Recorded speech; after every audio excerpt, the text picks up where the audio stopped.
Good evening and welcome to Welsh Ryan Arena for tonight's season opener, Northwestern men's basketball versus the Chicago State Cougars. I'm Perri Kitei alongside Trey Demps, and we could not be more excited that basketball season is back. Trey, both of these teams have some pretty notable players, but for Chicago State, there's really just one that stands out. Goes around the screen from Mott, finds Lau, catch and shoot three. 2 in a row for the Wildcats. Caroline Lau with a little fist pump. She's fired up. Wildcats have a 10-point lead. Pina, Weaver at the top of the key, feed into Walsh, Shremick on her, Walsh floats it in. Lau in transition to Walsh, 2 turnovers in a row. Douglas all the way up the other end, Ronnie Porter by herself.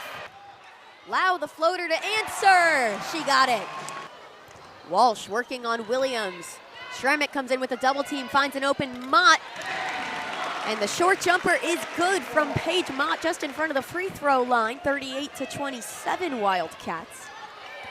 Paige Mott having herself a nice day. That moves her up to 8 points.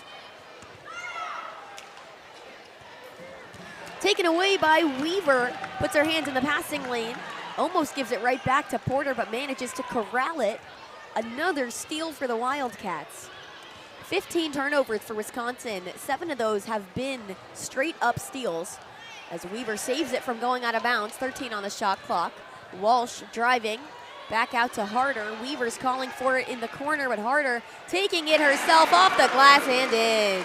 Talk about the confidence from the first year. Not every first year in Big Ten basketball is going to play like that, but Casey Harder knew that she liked what she had and she took advantage.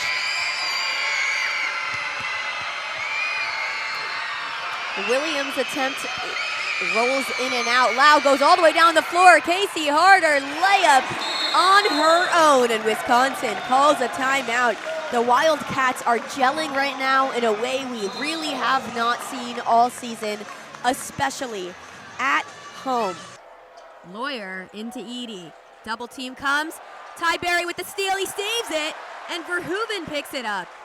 What an effort from Ty Berry, diving on the ground for that steal. And it's always dangerous to save the ball under your own basket, but it goes the Wildcats' way this time. Audige on the far wing. 16 to go, pulls up for an elbow jumper, splash. Northwestern now. 41 points, they trail by 6, 47-41, 12:45 on the game clock. Back to Smith on the far side wing. He's guarded by Audige, 20 on the shot clock. Goes around a screen from Edie, driving down the open lane. Blocked by Bowie, saved by Audige before it goes out of bounds, and Barnheiser has it. Bowie driving against Lawyer, spin move, looking for options, kicks out to Audige, 10 on the shot clock. Audige driving, Barnheiser, 7 to shoot. Audige for 3, sinks it! This crowd is going wild. Northwestern takes the 2-point lead, 59-57, 1:35 to go. This is insane, Perry.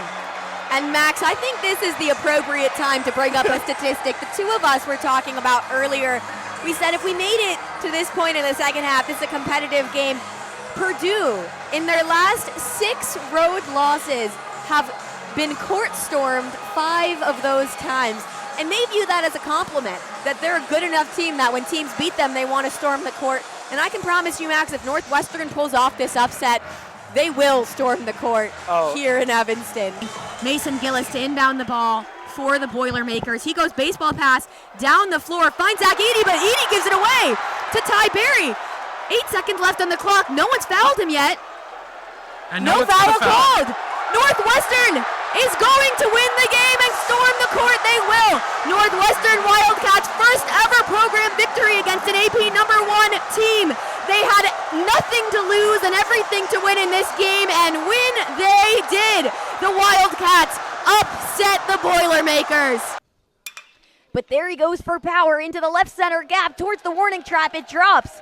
Livermore has plenty of time to come home, and in large part that is thanks to head coach John Anderson, who is in his 43rd and final season at the moment. But this one hammered towards left field, under it Preston Knott, warning track, wall, and it's in his glove.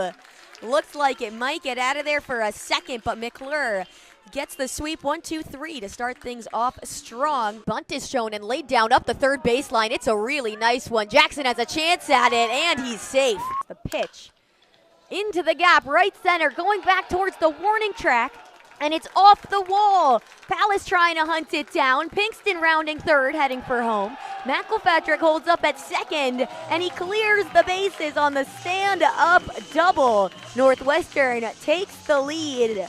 Big lead from Markinson. Freeman towards left field, going back to the wall, sprinting, and it's out of here! Jackson Freeman, another home run, his 11th of the season, ties the team lead and puts the Wildcats up 2-0 here in the bottom of the first. Stafford on first. We've seen YD be really aggressive in the base paths through the first 3 games of the postseason. And there he goes. Throw on the way in time. Liner towards center. Bounces. Arnone gets to it. 1 run comes to score. Another throw coming to the plate. 2 come across easily. And Jack Spanier comes up huge. Minnesota takes the lead. Pickoff move towards second, and he's caught in the middle in a rundown. Camarillo in no man's land, trips and falls, and the tag is put on by Xander Darby. What a move from Smith Pinson to get Camarillo. He was not paying attention and got caught sleeping on the base paths. Bucknam adding some rosin, moving the ball around, twisting it in his hands. YD is shifted to the pull side with 3 on the left side, and it's bumped foul, will fly. It hits the light fixture and bounces back into the stadium. It's about the only way you're going to get hit by a ball here in the stands. They do a good job with netting covering the stands all the way up the lines and around home, but almost ricocheted and came back. Bucknam into the motion. The 1-2 paints the outside corner. Strike 3. What a pitch and what a take from Brody Donay in a 2-strike count. Really hard to watch that one go by, but he does just that, and Bucknam has 2 up, 2 down quickly in the second. Yeah, if you're not sitting fastball there, that's going to be a tough pitch to hit on a heater painted on the outer corner. That was 95 miles an hour from Micah Bucknam. Brings up Elijah Hainline, who shows bunt, pulls it back at ball 1. Hainline, a utility guy, has played around the middle infield at second and short all season. I got to talk to Hyannis head coach Eric Beatty, and he said that Hainline is one of the best spark plug personalities on the team. He brings the energy every day. Pitch comes in, fire down the heart of the plate, strike 1. He's fast. He's a great defender, particularly at second. And he said that Hainline has sneaky pop. His extra base numbers aren't showing that this season, but Beatty thinks he's due for a breakout. 1-1 on the way. Skied foul behind the plate. Seeing a couple of guys like that in the YD lineup. Xander Darby's a guy you really think of that was like that had some power from college, came in, it was mostly contact hitting to start, and then the strength really started to show off once he settled in. Hainline set back at a full stride. That bat waving. 1-2. Chopped on the ground towards short. Hardy charges it, has it on the bounce, and retires the runner just in time by a step and a half. Casey Cook with the stretch, and it's a 1-2-3 inning for Micah Bucknam. Will stay at 1-0 heading to the top of the third. Perri Kitei and Luke West-Poling on the Cape League Broadcast Network. Through pass. Up the field, finds Norkit. Doucette calling for it. Roche in the box. Shot from Roche, deflected. Virginia Tech now the other way. No whistle blown. Emma Phillips cuts off the through pass. Quan leading the attack from the middle. Gooden fighting Palkowski. Beautiful through ball on the right side. Doucette, can she get there? Yes. The cross right to the hands of Lauren Hargrove. Balacino on sides looking for the cross. Gets the deflection, and another corner kick opportunity coming for Northwestern. Phillips, deflection. Regazzoni, the touch and the score. The set pieces do it again for Northwestern, and it is the 2 leaders on this team. We've talked about them. Emma Phillips to Katarina Regazzoni, and Northwestern takes the lead. At number 15 in the United States Soccer Coaches poll, a long ball in, and Evans has a chance one-on-one with Rabin. Evans takes a shot, slide tackle by Phillips. He has Claggett. Racing towards the sideline. Claggett in the box. Sends across to Weiss. Weiss, is he going to take a shot? No. Yes, he will. Oh my gosh, what a goal from Justin Weiss. Falling back on his feet, manages to get under the ball and send it into the upper 90. It looked like Iowa had repossessed the ball, and then out of nowhere, Nicole Doucette from the back line came up, took the ball away from Iowa, sent a laser, and Ella Haas was there. And that is the type of offensive aggression this Northwestern team needs to get back in the game. Palazzolo on the outside, roll shot over the net into open territory. Drew Wright dove for it, was not quick enough, and Notre Dame finally sides out. It's 12-8. Anna Bjork to serve, the middle blocker. Bjork, 3 aces on the year. And that went into the net for her 6th service error of the year as well. Hattie Monson immediately comes back in. The libero for the Fighting Irish. Santa Nordemir serving for Northwestern. Dug by Dockery to the outside, Palazzolo. Wagner is there for Northwestern to the outside, Hazan. Immediately back over the net. Bump set from Wright. Rousseau dumps it off on a set, overpassed. Both teams are at the net. Net violation, Notre Dame point, Northwestern. Wildcats back up 6, 14-18, comfortable lead as they tried to fight back and win this second set. Back set to Schrader off the top of the block. Navret is there. Set from Nordemir. Quick to the middle, Kennedy Hill. Now back row attack from Palazzolo, blocked by Randorf. And out of bounds, Notre Dame. Catherine Randorf. A solo block there. That's her 3rd block of the game.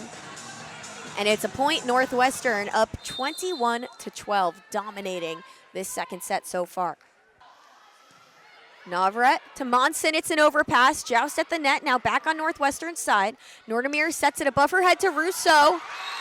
Off the block, off the deflection, and down for Alexa Rousseau. The setter can do it all.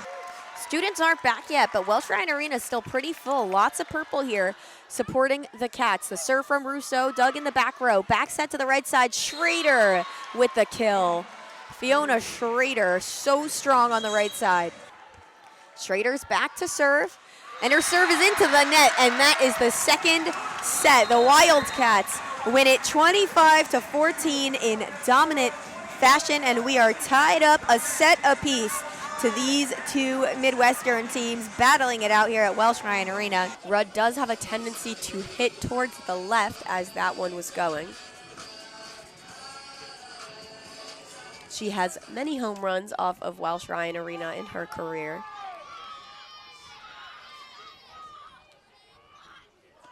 Big swing from Rudd, and just like that, it goes off of Welsh Ryan Arena. Home run for Jordan Rudd around the bases.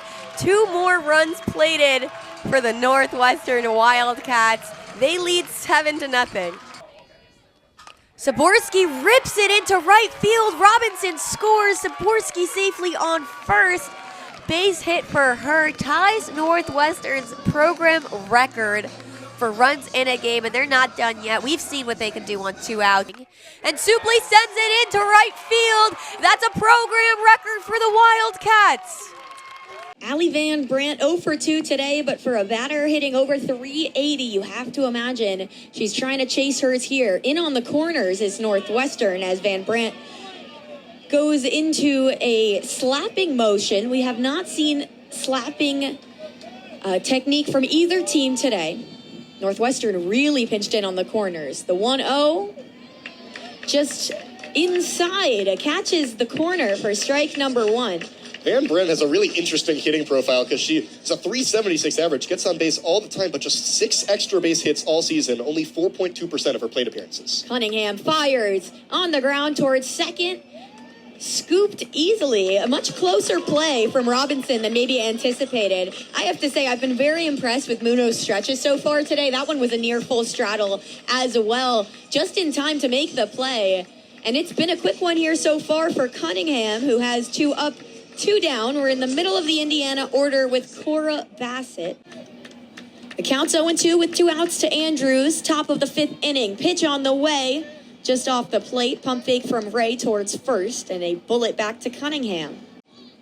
Cunningham deals strike 3. Swing and a miss. And that will do it for the top half of the 5th. A painless one for Cunningham, who continues her dominance today. Northwestern looking to cut into this lead. It's 3-1 here at the J. We'll be back on WNUR Sports.